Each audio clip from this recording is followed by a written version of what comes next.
Rebonsoir ou bonsoir à tous pour ceux qui nous rejoignent. Je suis en compagnie d'Alexandra Dolz, la réalisatrice de Mujahidat que vous venez de voir sur notre écran, sur le canal 350 de la Free. Bonsoir Alexandra. Bonsoir. Alors à travers ce film, vous teniez à rendre visible ce qu'on invisibilise bien souvent, c'est le rôle des femmes au sein d'un mouvement de résistance et de libération nationale. Oui, alors déjà, permettez-moi de vous remercier pour cette invitation et la programmation de ce film qui a été réalisé en 2007, donc qui n'est pas récent, mais dont les témoignages, je pense que les personnes qui viennent de le voir vont pouvoir corroborer ce que je dis, sont encore absolument précieux et ils font encore beaucoup sens. C'est un film qui a été réalisé en 2007 et qui, pour moi, n'est pas de l'ordre du musée, mais véhicule des propos et des regards et des formes d'engagement qui parlent pour le présent et pour le futur. D'accord. Et donc, pour répondre à votre question, du coup, on est en 2005, quand je commence à enquêter et à réfléchir sur cette question.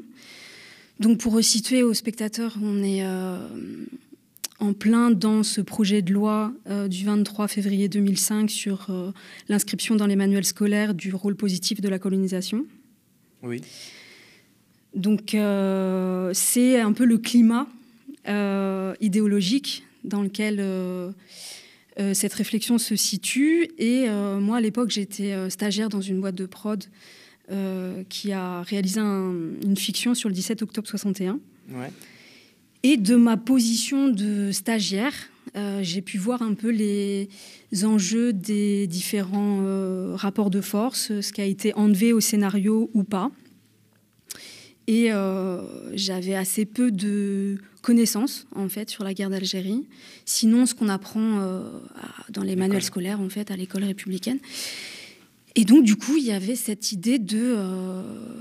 j'étais déjà féministe à l'époque. Et donc, il y a ce réflexe de... qu'est-ce que les femmes ont fait dans cette lutte ? Puisque, bien évidemment, elles ont dû agir. Comme dans bien des mouvements, d'ailleurs, que ce soit la résistance... au nazisme, n'importe quel courant révolutionnaire, n'importe quel mouvement révolutionnaire, il y a eu une place importante des femmes dans ces mouvements, dans ces combats. Et souvent, on n'en parle pas, on les invisibilise. En fait, voilà, c'est ça, c'est même pas une question. Est-ce que les femmes ont fait ? Elles ont fait. Maintenant, la question, c'est comment on a accès aux archives ou aux sources ou à leurs témoignages pour comprendre les modalités de leur action. Alors justement, pour ce qui est des témoignages, comment s'est passée un petit peu votre rencontre avec toutes ces femmes combattantes ? Comment vous avez réussi à les faire revenir sur une histoire aussi dure, parce qu'on parle de guerre, on parle de contexte dans lequel on tue des gens, où on voit les siens se faire tuer aussi. Qu'est-ce que ça a représenté pour elles ? Comment s'est passée la rencontre et qu'est-ce que ça a représenté pour elles de vous raconter tout ça ? Dans mon travail d'enquête... Et dans la découverte du sujet et dans les actions menées, il y a eu une rencontre qui a été décisive.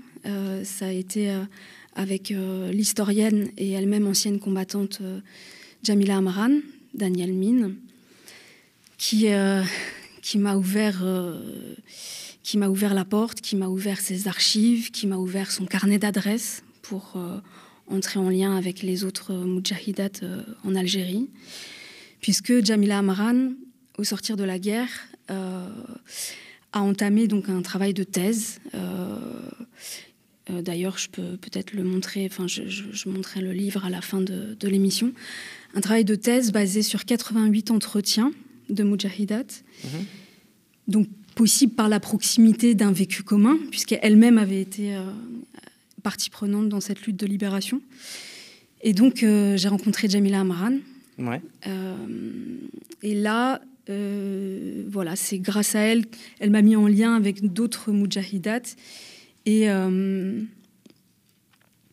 votre question était à plusieurs entrées, puisqu'il y avait l'idée de comment vous avez réussi à rentrer finalement dans le milieu, si je puis dire, des Mujahidat.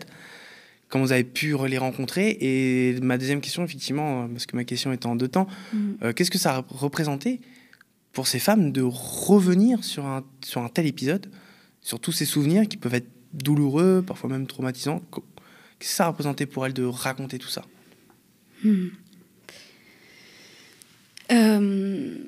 Alors, dans un premier temps, sur la rencontre, c'est pas forcément évident.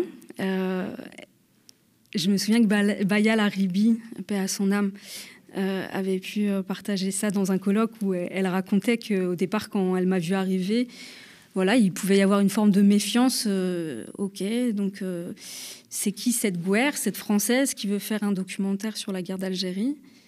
Et puis, en fait, il y a l'idée que, entre guillemets, ma légitimité, ou ce qui a été important, c'est que je pense que j'étais très claire sur mes intentions politiques, sur quelque part l'histoire politique anticolonialiste dans laquelle j'avais envie de m'inscrire, ou en tout cas apporter une contribution par ce film. Mais bon, globalement, l'accueil a été très, très chaleureux, y compris aussi parce que dans mon équipe de tournage, il y avait des amis et professionnels qui sont soit maghrébines, soit franco-maghrébines. Et clairement, dans la dynamique des entretiens, il y avait cette volonté forte de vouloir transmettre, en fait. De vouloir transmettre une histoire qui est... alors qui, évidemment, n'a pas les mêmes enjeux en France et en Algérie, en termes de transmission, mais en France, qui était soit dénigrée, soit malmenée, soit caricaturée, délégitimée. On se rappelle quand même des insultes qui étaient utilisées pour parler de ces combattants de la liberté. Voilà, les mots de félaga, de terroriste, etc. Ouais. Donc il y avait un gros travail de mémoire et de transmission. Et voilà, et rapidement, moi c'est avec elle que j'ai appris aussi à faire mon premier documentaire. Donc ça a été des rencontres très très fortes. Et sur la troisième partie de votre question, j'étais assez jeune, j'avais la vingtaine. C'était mon premier film et je pense que j'avais pas mesuré le coût de la résistance. Ouais. C'est-à-dire que j'arrivais avec, donc en ayant lu le travail de Jamila Amran, en ayant lu le livre de Louisette Hiril-Hariz. Enfin non, j'avais pas lu le livre de Louisette quand je l'ai interviewée, mais j'avais lu le travail de Jamila. J'avais pu avoir des conversations informelles avec, évidemment, des amis algériennes, franco-algériens, franco-algériennes. Mais je crois que je suis arrivée avec, pas forcément une naïveté, mais quelque chose de l'ordre de... beaucoup d'admiration, déjà, mais je n'avais pas mesuré, entre guillemets, les dommages psychologiques, le coût de leur fait d'armes. Et c'est vrai que dans les entretiens, la question des tortures qu'elles avaient pu elles-mêmes subir ou qu'elles savaient que leurs frères et sœurs d'armes avaient subi est quelque chose qui est inhérent à la question de cette lutte de libération. Justement, vous laissez... pour en revenir un petit peu au procédé narratif, à la façon dont vous avez mené un petit peu ce film documentaire, vous laissez entièrement la parole aux témoins. Hein. Ce sont elles et non une voix off qui raconte la répression, la ségrégation, parce qu'il y a aussi un propos sur ce qui a déclenché ce sentiment de révolte et d'envie de libération, d'indépendance. C'est quand même aussi une politique et un quotidien fait de répression, de ségrégation. Comme le moment où Louisette, qu'on rappelle que dans certains quartiers, certains parcs et cafés étaient marqués interdits aux chiens et aux Arabes. Et enfin, leur rôle dans leur lutte pour la libération, c'est pour mieux toucher du doigt le réel de cette lutte, des modes d'action, de l'importance que ces femmes ont eu dans la guerre, que vous avez voulu procéder ainsi. Alors déjà, oui, sur les différentes modalités de la cruauté coloniale, comme le rappelle Louisette, s'ils avaient vu qu'il y avait du bon dans cette colonisation, il n'y aurait pas eu cette lutte d'indépendance. Donc, la colonisation par la France de l'Algérie, c'est synonyme d'enfumade, c'est synonyme de villages entiers détruits, c'est synonyme d'essais nucléaires et de dommages également écologiques, c'est synonyme de torture bien avant le déclenchement de la lutte d'indépendance, peut-être qu'on aura l'occasion d'y revenir. C'est un quotidien fait d'inégalités, de ségrégation spatiale, de dommages psychologiques. C'est un système entier, en fait. Donc, oui, il y a eu le déclenchement de cette lutte. Et moi, de ma position de cinéaste, alors évidemment, j'ai essayé de voir ce qui a pu être fait, les représentations qui me précédaient par rapport à ce film. Et on était à une période où il y avait deux choses dans lesquelles je ne voulais pas m'inscrire. C'était ni le film choral, soi-disant choral, où on donnerait la parole un peu aux différents acteurs, mais en mettant sur un même pied, en symétrisant un vécu de personnes colonisées et les colons en Algérie. Ça, je ne souhaitais pas m'inscrire dans cette démarche cinématographique. Et il y avait l'idée aussi que pour moi, je n'étais pas le sujet. Ouais. J'étais peut-être un agent de liaison, moi aussi. Pour moi, c'était l'idée d'être cinéaste comme une courroie de transmission sensible. Ouais. D'accord. Évidemment, j'ai ma propre subjectivité. Évidemment, il y a des choix de montage, mais il y avait l'idée de... Peut-être parce que j'ai été inspirée aussi par les travaux de Jamila Amran, historienne, donc il y avait quelque chose de très factuel. Et pour moi, les faits et les témoignages suffisent. J'avais pas les faits, les témoignages. Il y avait l'idée de restituer, bien évidemment, des balises historiques et politiques, notamment, par exemple, ce qui était le code de l'indigénat. Il y a l'analyse, ceci dit, parce que Jamila sert quand même de fil rouge analytique. Elle l'analyse assez finement, comment se passait, comment c'était organisé, comment les femmes étaient considérées parmi les autres moudjahidines. Puis après aussi, on y reviendra, mais il y a quand même cette part d'analyse qui est transmise à travers Jamila Amran en fil rouge. Les choix de montage. Oui, tout à fait, des choix d'écriture où, je vous dis encore une fois, c'était pas moi le sujet du film, en fait. Oui, bien sûr. Donc, évidemment qu'il y a eu un cheminement, une réflexion. J'ai appris, il a fallu apprendre pour être au plus juste, pour restituer les propos de ces anciennes combattantes et de monter des sujets sensibles, comme la question de la bataille d'Alger, comme la question du maquis, etc. Mais voilà. Pardon. Alors, toujours sur le montage, vous avez choisi quand même d'illustrer ces différents témoignages, notamment, alors il y a des images d'archives, mais il y a aussi des images de films, surtout dans la première partie du film. Ouais, pourquoi avoir fait ce choix ? Il y a deux fictions que j'ai utilisées. Ouais. Une première, c'est un court-métrage d'un réalisateur algérien qui s'appelle Rabah Laradji, qui a été tourné en 67, il me semble, qui s'appelle La Bombe, et qui est inspiré du vécu d'une femme de la Casbah, qui s'est retrouvée à faire un dépôt de bombe contre un bastion de l'OAS, si mes souvenirs sont exacts. Et donc l'autre film, c'est La bataille d'Alger, de Gillo Pontecorvo. Alors, mon souci, c'était quand même d'essayer de restituer l'Algérie de l'époque, enfin la ville en fait, de comprendre la ville, de comprendre les corps, de comprendre l'atmosphère. Et à la fois, je trouvais ça important de valoriser en fait un héritage cinématographique algérien sur la question. Et puis bon, La bataille d'Alger est un film incontournable. D'accord. Alors justement, tout à l'heure, on parlait des analyses qui servaient un petit peu de fil rouge de Jamila Amran. Qu'est-ce que ça représentait, justement, être une femme dans un mouvement de l'ultra-armée, lutte armée, pardon. Comment étiez-vous considéré, comment était-elle considérée par rapport aux hommes qui étaient là aussi, hein, les Moudjahidines? Et est-ce que l'Algérie indépendante a suffisamment reconnu le rôle et l'importance de ces femmes dans cette lutte? Moi, je peux que redire et restituer ce qu'elles disent dans le film. À la fois, Djamila parle de comment, dans cet état de guerre et dans cette clandestinité, c'est un peu une sorte d'état d'exception pour les résistants qui font que ça transcende, entre guillemets, peut-être les enjeux de genre.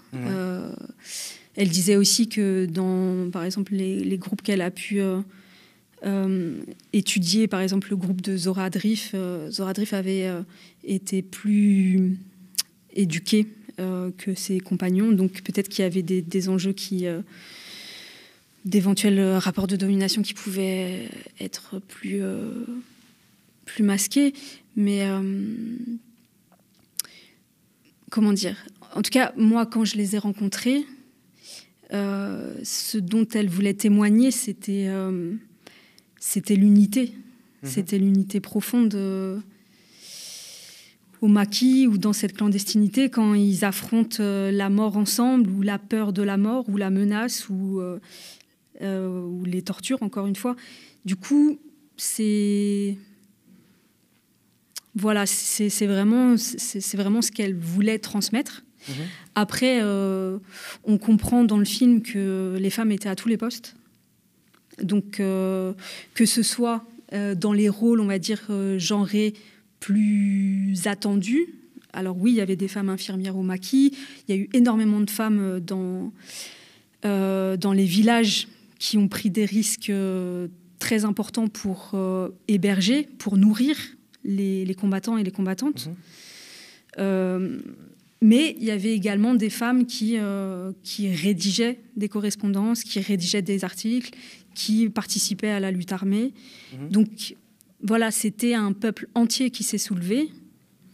Et les femmes étaient dans tous les rôles. Ouais. Mais quand même, à la fin du film, Djamila Amran, en tout cas, moi je l'ai perçu comme ça, me fait part peut-être d'une petite déception, voire amertume, sur l'après. C'est-à-dire comment le rôle des femmes après, dans l'Algérie libre, indépendante, a été considéré, que peut-être la place des femmes dans la société algérienne libre n'a pas été forcément à la hauteur de ce qu'elles ont apporté pour cette libération. Oui, oui, bien sûr, je pense que c'est...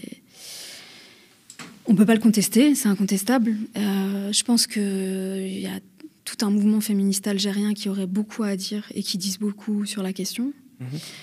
Maintenant, comme c'est un peu dit dans le film, il y avait la question nationale était la question prioritaire. Il y avait plein de choses qui se passaient de fait, mais c'était pas forcément théorisé en tant que tel sur la place des femmes dans la future Algérie indépendante, même si c'était un débat permanent. Ouais. Il y a eu une énorme manifestation le 8 mars 65 des femmes qui a été sévèrement réprimée. Seulement 3 ans après l'indépendance. Voilà, où elles demandaient plus. Elles demandaient une traduction de leur engagement. Maintenant, les femmes déjà algériennes ont toujours continué de lutter. On pense aux luttes contre le Code de la famille, on pense aux luttes contre les tortures d'État en 88.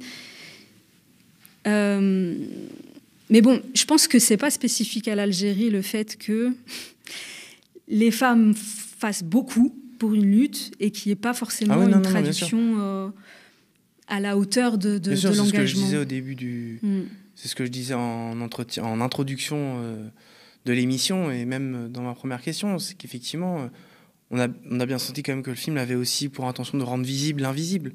Et comme bien souvent, on pourrait prendre n'importe quel cas de figure. Je suppose que tout à l'heure, je donnais en exemple la résistance en 40. On pourrait parler aussi de la révolution de 59 à Cuba. On pourrait parler même la révolution bolivarienne. Je sais pas, on peut prendre n'importe quel mouvement révolutionnaire de par le monde et dans l'histoire. Et à chaque fois, les femmes ont eu un rôle. À chaque fois, on n'en parle pas.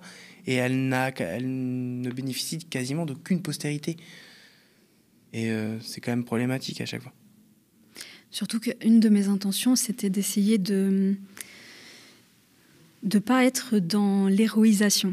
Alors, qu'est-ce que je veux dire par là? Évidemment que c'est absolument héroïque, tout ce que vous avez pu voir dans le film et ce que vous connaissez au-delà du film sur les engagements de ces femmes et de ces hommes contre le colonialisme français. Mais il y avait l'idée de ne pas vouloir en faire des êtres d'exception. Parce que ce qui m'a intéressée, c'est toutes ces trajectoires et ces parcours de femmes, c'est des sources d'inspiration, parce qu'on peut se dire c'est finalement des femmes qui ont été interpellées par l'histoire, qui se sont retrouvées à un moment où elles se sont retrouvées interpellées par une lutte. Est-ce que j'en suis pas, qu'est-ce que je fais? Et essayer de sortir également des figures un peu des icônes ou des égéries qui peuvent parfois cacher la forêt. Ouais. Alors pour ce qui est des exactions, parce qu'évidemment, tout à l'heure tu parlais de comment la lutte de libération était considérée, traité de terroriste, ça c'est pareil, c'est un truc qui se répète à l'infini dans l'histoire. Les Brigades Rouges étaient des terroristes, la résistance palestinienne, le FPLP, etc. sont des terroristes. Ouais, à chaque fois, les mouvements, les résistants de 40 aussi étaient considérés comme des terroristes par Vichy, etc. Donc, voilà, il y a toujours cette même appétence pour ce qualificatif-là, cette tentative de disqualification d'un mouvement de libération, d'un mouvement révolutionnaire. Et ça a évidemment, pour l'armée française, justifié des exactions innommables, donc les tortures. Et d'ailleurs, la guerre d'Algérie, à ce titre-là, elle a refait un petit peu parler d'elle récemment parce qu'il y a eu l'appel de plusieurs organisations, et notamment de la LDH, pour que l'État français reconnaisse sa responsabilité dans les tortures perpétrées pendant la guerre d'Algérie. Comment vous avez réagi à ça? Déjà, c'est très important de remettre le dossier sur la table tant qu'il n'est pas traité à la hauteur de l'histoire. Si je me souviens bien, le communiqué de l'Élysée en 2022 évoquait donc une minorité de combattants de l'armée française qui seraient sortis du cadre républicain. Mais ce que montrent différents travaux d'historiens et d'historiennes, et notamment ce que demande justement le collectif, ces 20 associations dans lesquelles je crois qu'il y a Agir contre le colonialisme, les anciens appelés aussi, la guerre d'Algérie. C'est bien que l'État français reconnaisse la chaîne de responsabilité. Oui. Reconnaisse que la question des tortures a été une science qui a été enseignée, donc que ça relève d'une volonté politique. Et du coup, je pense que c'est important de remettre cette question sur la table. Je pense que le rapport Stora a des manquements. Je voudrais m'appuyer ou citer un texte à mon avis très important qui s'appelle le manifeste. Je vais le reprendre, je vais l'avoir sous les yeux.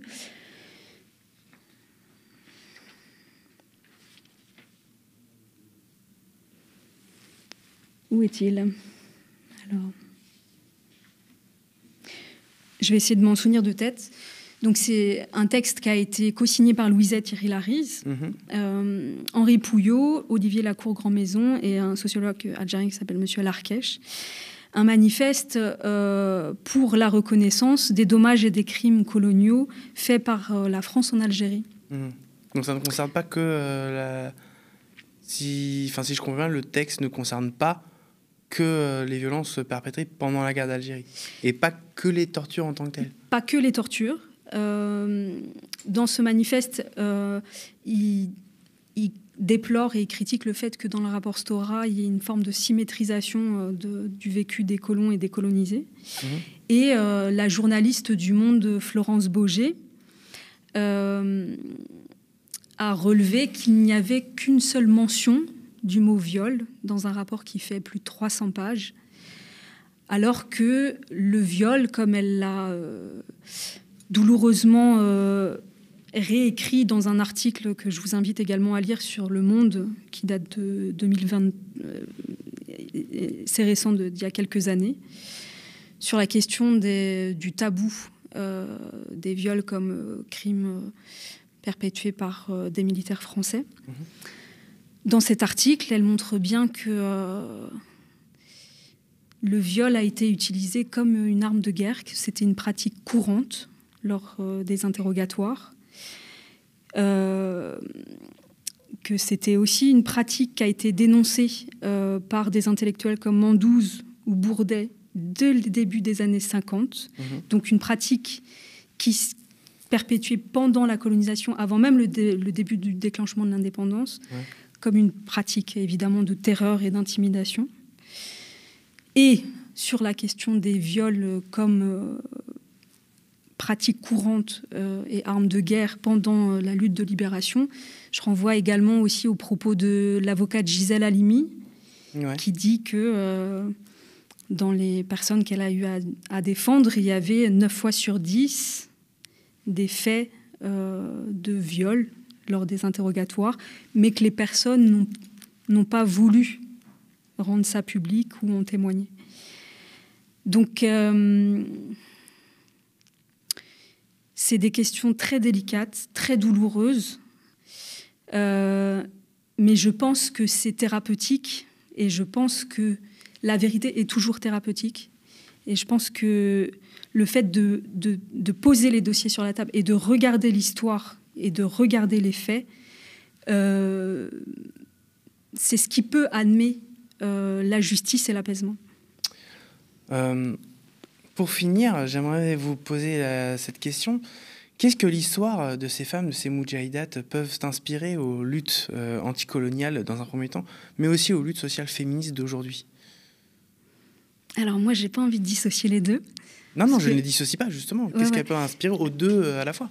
Parce que, disons que mon féminisme, il est anticolonialiste et anti-impérialiste, et que les luttes sociales, elles sont... que les choses sont connectées. Et qu'est-ce qu'elles peuvent inspirer? Beaucoup de choses. Je pense que tout le monde va avoir sa propre réception du film. Mais moi, je sais que quand j'ai commencé à lire ou à les rencontrer, je me suis dit déjà quelle intelligence pratique. Il y avait beaucoup de ruses qui étaient liées à comment on utilise des stigmates qui sont liés aux femmes. C'est entendu, on est inoffensive. Et comment, dans le cadre de cette résistance avec toutes leurs identités, parce qu'encore une fois, c'est toutes les classes sociales qui ont combattu, qu'elles soient lettrées ou illettrées. Du coup, il y a vraiment cette idée que voilà, il n'y a pas à avoir de diplôme pour rentrer dans la lutte. Il y a cette idée de boussole, cette idée de courage aussi. Je pense que dans les témoignages, c'est assez évident. Enfin, on parle souvent de jeunes femmes qui pouvaient avoir 16, 17 ans, une vingtaine d'années, et qui... et pour des idéaux, sont prêtes à affronter la mort ou un risque de torture, encore une fois, pour libérer leur pays.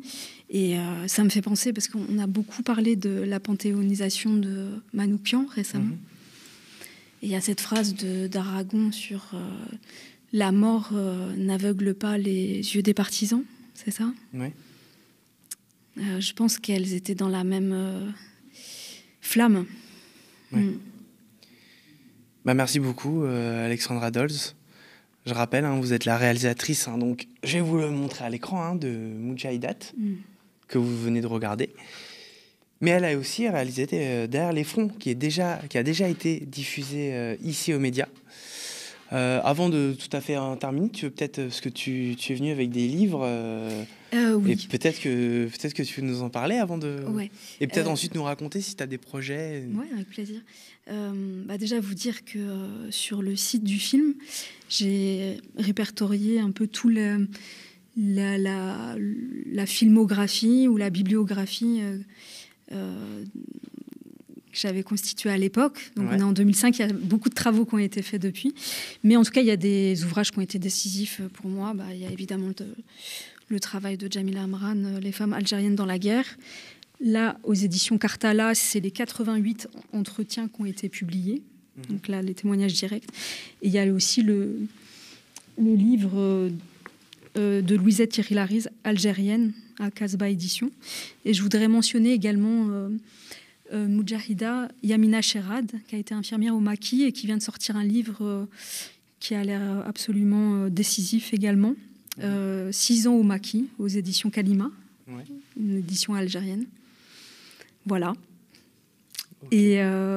Et sur la question des projets Ouais, du futur. Est-ce que tu as des actualités, des futurs projets dont tu voudrais peut-être nous faire part avant de conclure cette émission? En quelques mots, là, je fais un 180 degrés parce que je suis en train de travailler sur un spectacle vivant, une création qui s'appelle Imbratura. Ça signifie impératrice en arabe. Mais c'est pas tant que ça, 180 degrés, parce qu'il s'agit d'une pièce de science-fiction où le personnage est une impératrice anti-impérialiste. Voilà. Et donc, ça mélange du texte, de la danse crump et de la vidéo. Ok. Merci beaucoup, Alexandra. Merci à vous pour votre invitation. Merci. Et merci à vous de nous avoir suivis pour ce deuxième numéro de Derrière les Docs. Si ça vous a plu, n'oubliez pas que le média est indépendant et n'est financé que par vous. Alors il ne tient qu'à vous de faire vivre ces émissions télévisées où on peut parler de culture, de documentaires et de toutes ces luttes historiques comme les luttes des Moudjahidat pendant la guerre d'Algérie. Pour ça, il faut vous pouvez vous abonner au minimum de 5 € par mois.